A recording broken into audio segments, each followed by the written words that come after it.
Petinggi Partai Gerindra nyatakan nama-nama Menteri Prabowo sudah mengerucut, lalu siapa saja nama yang kini harap-harap cemas bisa dipilih jadi pembantu Prabowo.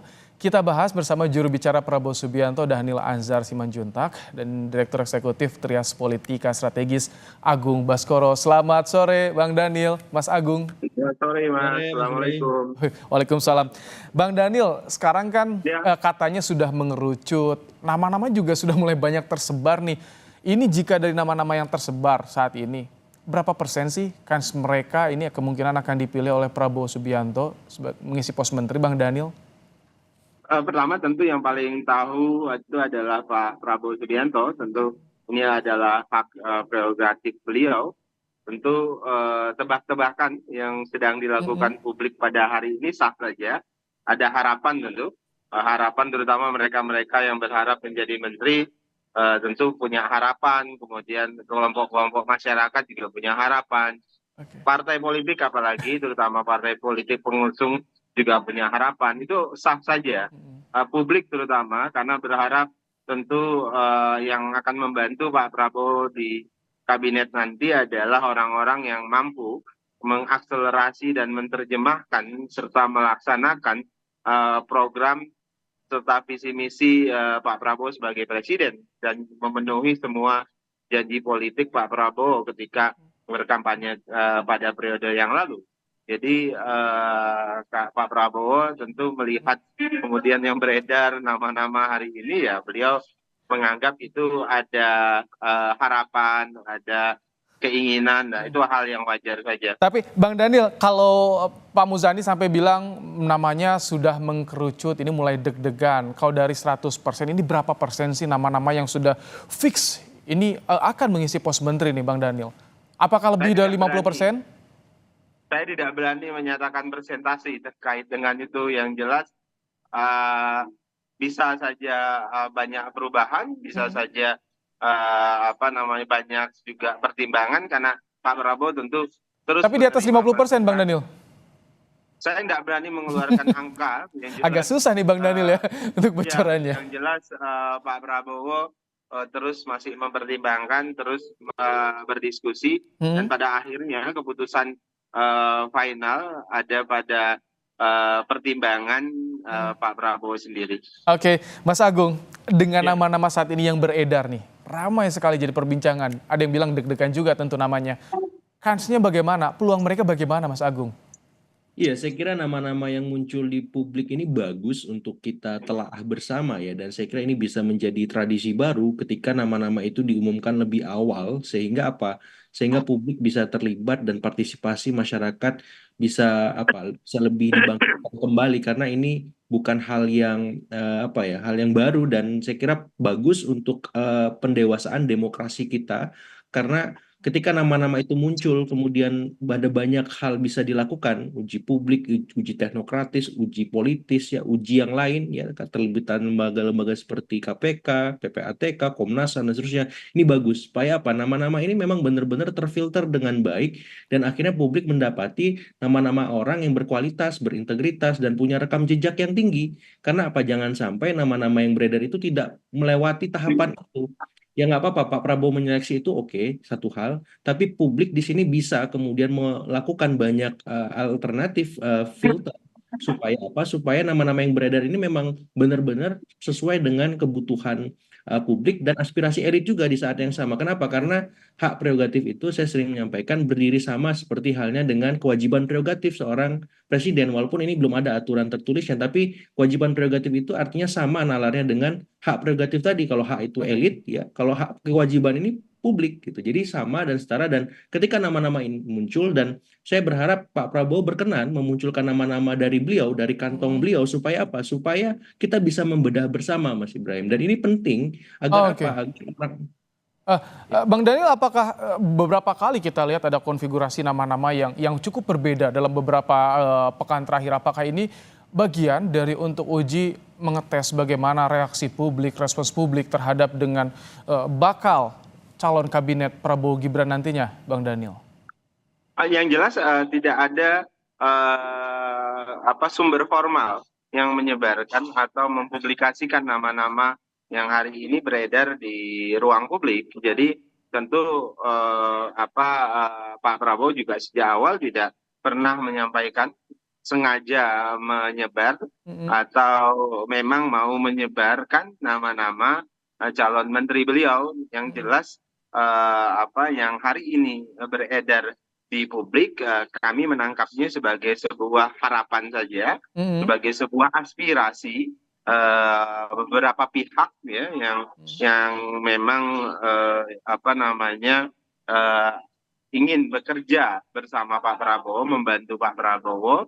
Mm-mm. Jadi tentu Pak itu juga akan menjadi Mm-mm. perhatian Pak Prabowo, tentu Mm-mm. juga itu akan menjadi salah satu sumber masukan Mm-mm. Pak Prabowo. Seperti tadi disampaikan oleh Mas Agung, Ya. ketika ada nama-nama yang muncul di publik, walaupun kita tidak tahu sumbernya dari mana dan asalnya dari mana, tentu itu akan mendapat reaksi dari publik dan publik setidaknya bisa memberikan pendapatnya di ruang publik juga. Oke, Kira-kira begitu, Pak. Bang Daniel, ini kan santer disebutkan akan jadi kabinet Zaken ya, Bang Daniel. Artinya Ya. tidak terlalu mempertimbangkan afiliasi partai politik. Tapi bagaimana nanti ini penerapannya kepada partai koalisi pendukung? Apakah termasuk Menko ini akan seimbang porsinya dengan orang-orang di partai koalisi pendukung? Gambarannya atau bagaimana nantinya, Bang Daniel?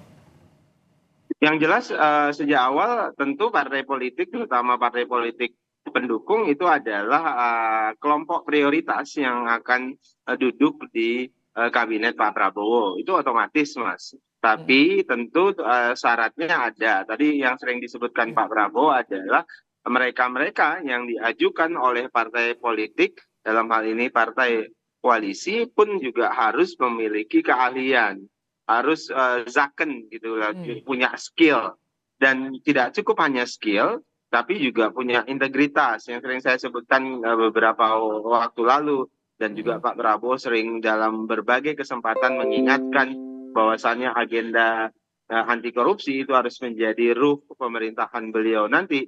Nah, itulah sebabnya orang-orang partai politik, dalam hal ini kader-kader partai politik yang Oke. diajukan oleh partai koalisi, itu harus juga memiliki satu tadi integritas, kemudian kedua ahli, dia Mm-mm. zaken, kemudian ketiga ya loyalitas, sehingga Oke. ketika menjadi menterinya Pak Prabowo tentu Mm-mm. loyalitas sepenuhnya kepada kapten kapal, dalam hal ini adalah Pak Prabowo. Hmm, Mas Agung, dengan tiga syarat tadi ada integritas, loyalitas, kompetensi. Apakah ini akan mulus dalam pembahasannya untuk mengkocok calon nama menteri nanti bersama dengan parpol pendukung, Mas Agung?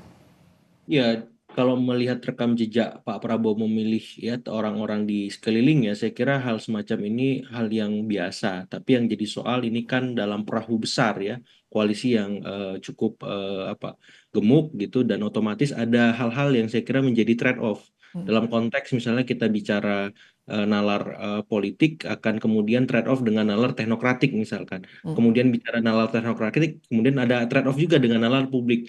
Dalam artian di sini ada tarikan-tarikan nalar dan kepentingan tersebut sehingga membuat harus memilih mana yang lebih besar bobotnya. Asumsinya kalau dalam konteks sekarang bisa jadi yang paling besar nalar politiknya seperti itu. Yang bisa jadi mengemuka kalau selama ini tradisi penyusunan kabinet pasca reformasi yang paling besar adalah komposisi orang-orang yang profesional, ya, kemudian yang non profesional itu mengikuti, artinya tidak lebih besar dari yang profesional, maka bisa jadi tren di masa Pak Prabowo Mas Gibran ini, hmm, tren orang yang memang non profesional itu lebih hmm. besar ketimbang yang profesional. Saya membagi ini dalam konteks konflik of interest-nya, Mas Oke, Ibrahim. Mas Interest-nya Agung, kalau berkaca dari tadi tiga syarat yang disampaikan Bung Daniel, apakah salah satu yang disorot nih nama yang saya beredar BGS jadi ya, Menteri Keuangan, bagaimana ya, kansnya?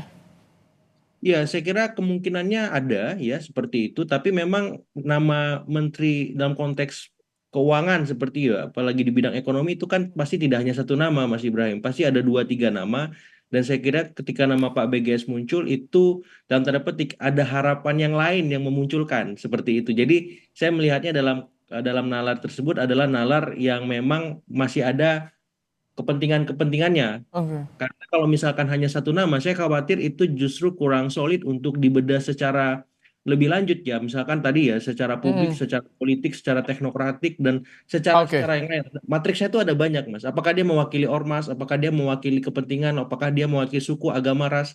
Jadi tidak hanya ansih dia profesional kemudian itu selesai, tidak. Dengan Oke. kabinet itu melibatkan banyak matriks-matriks elektoral, matriks-matriks teknokratik, politik, yang saya kira Pak BGS harus mendapat banyak checklist.